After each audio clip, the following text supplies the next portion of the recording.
সরকারের আশ্রয়ে আওয়ামী লীগকে পুনর্বাসনের চেষ্টা চলছে, অভিযোগ নাহিদ ইসলামের।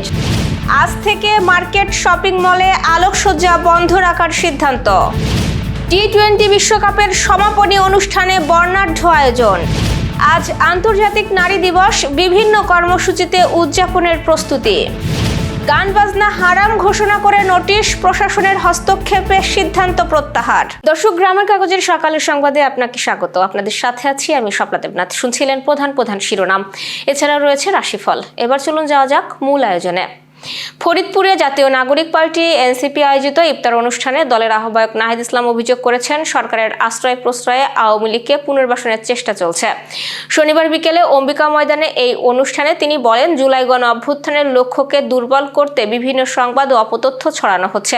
তিনি আরো বলেন, ফ্যাসিবাদের বিচার এই বাংলার মাটিতেই হবে এবং এই পথে কেউ বাধা দিলে জনগণই তার জবাব দেবে। সরকারের সমালোচনা করে নাহিদ ইসলাম দাবি করেন, নির্বাচনের পর থেকেই সরকারের বিভিন্ন পদক্ষেপে গণ অভ্যুত্থানের আকাঙ্ক্ষা উপেক্ষিত হচ্ছে। এ সময় তিনি সংবিধান সংস্কার পরিষদের সদস্যদের দ্রুত শপথ এবং রাষ্ট্রপতি অপসারণের বিষয়ে পদক্ষেপ নেওয়ার আহ্বান জানান। অনুষ্ঠানে বিভিন্ন রাজনৈতিক দলের নেতা ও স্থানীয় নেতৃবৃন্দ উপস্থিত ছিলেন। মধ্যপ্রাচ্যে যুদ্ধ পরিস্থিতির কারণে বৈশ্বিক বাজারে দ্রুততার সাথেই বাড়ছে জ্বালানি তেলের দাম। সারা বিশ্বে তেল সরবরাহের গুরুত্বপূর্ণ পথ হরমুজ প্রণালী বন্ধ থাকায় অচিরেই বিশ্ববাজারে জ্বালানি সংকট তৈরি হওয়ার সম্ভাবনা উড়িয়ে দেওয়া যাচ্ছে না। এই প্রেক্ষাপটে জ্বালানি তেল সাশ্রয়ের লক্ষ্যে দোকানপাট এবং শপিং মলে আলোকসজ্জা ও অপ্রয়োজনীয় বাতি বন্ধ রাখার আহ্বান জানিয়েছে বাংলাদেশ দোকান মালিক সমিতি। শনিবার রাজধানীতে সংগঠনের সভাপতি হেলাল উদ্দিন সাংবাদিকদের জানিয়েছেন, জ্বালানি সাশ্রয়ে এই সিদ্ধান্ত নেওয়া হয়েছে। বাংলাদেশ সরকার ইতোমধ্যেই দেশের অভ্যন্তরে জ্বালানি তেল রেশনিং এর মাধ্যমে সরবরাহ করার উদ্যোগ নিয়েছে। তবে জ্বালানি মন্ত্রী ইকবাল হাসান মাহমুদ টুকু স্পষ্ট করে জানিয়েছেন যে তেল নিয়ে উদ্বেগের কিছু নেই, কেননা দেশে পর্যাপ্ত জ্বালানি মজুদ রয়েছে। পাশাপাশি জ্বালানি তেল স্টক করার অপচেষ্টা রোধে আজ থেকেই ভ্রাম্যমাণ আদালত চালুর কথাও জানিয়েছেন মন্ত্রী। টি-20 বিশ্বকাপের এবারের আসরে অবশেষে শেষ পর্যায়ে পৌঁছেছে।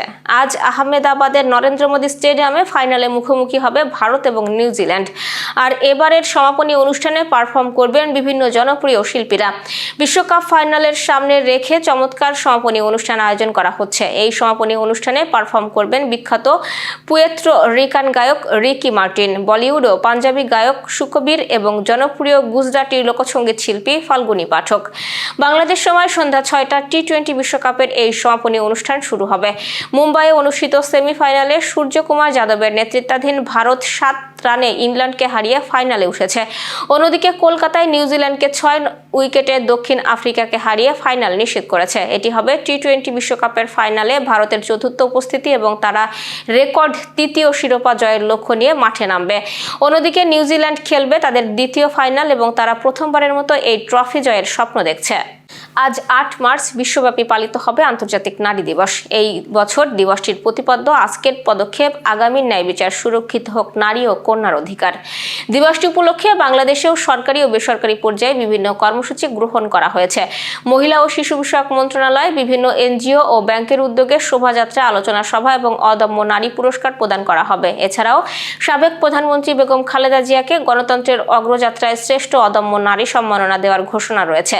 দিবসটি উপলক্ষে রাষ্ট্রপতি মোহাম্মদ শাহাবুদ্দিন ও প্রধানমন্ত্রী তারেক রহমান পৃথক বাণীতে নারীর অধিকার, সমতা ও ক্ষমতায়নের উপর গুরুত্ব আরোপ করেছেন। নারী শ্রমিকদের অধিকার আন্দোলনের ইতিহাস থেকে এই দিবসটি 1975 সাল থেকে জাতিসংঘের স্বীকৃতিতে সারা বিশ্বে পালন করা হচ্ছে।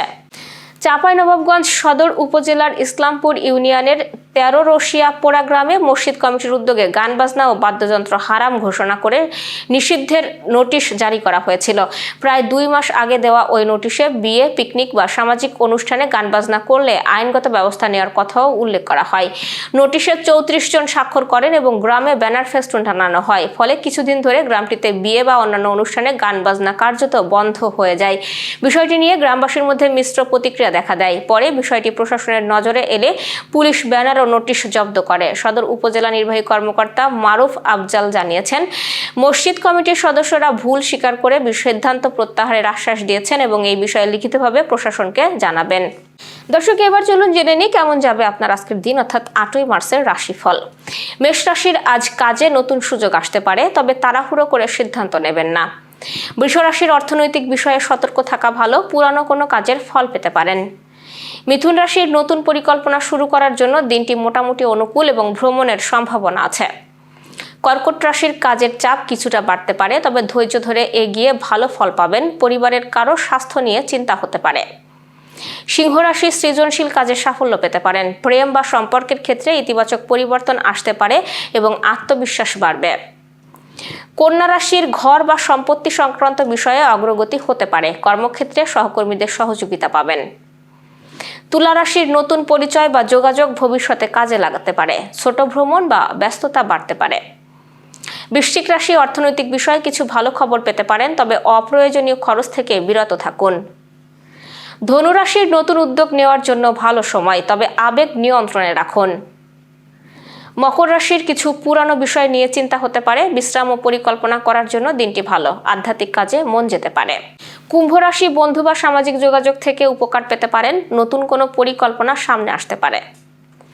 মীন রাশির কর্মক্ষেত্রে সুনাম বাড়তে পারে। ঊর্ধ্বতনদের কাছ থেকে প্রশংসা পেতে পারেন এবং ধৈর্য ধরে কাজ করলে সাফল্য আসবে। দর্শক, এ ছিল এখনকার আয়োজন। সব খবর সবার আগে জানতে ও দেখতে চোখ রাখুন গ্রামের কাগজের ইউটিউব চ্যানেল ও ফেসবুক পেজে। বিদ্যুৎ ও জ্বালানি তেল ব্যবহারে সাশ্রয়ী হন। আপনাদের কোনো প্রশ্ন বা তথ্য থাকলে জানাতে পারেন কমেন্ট বক্সেও।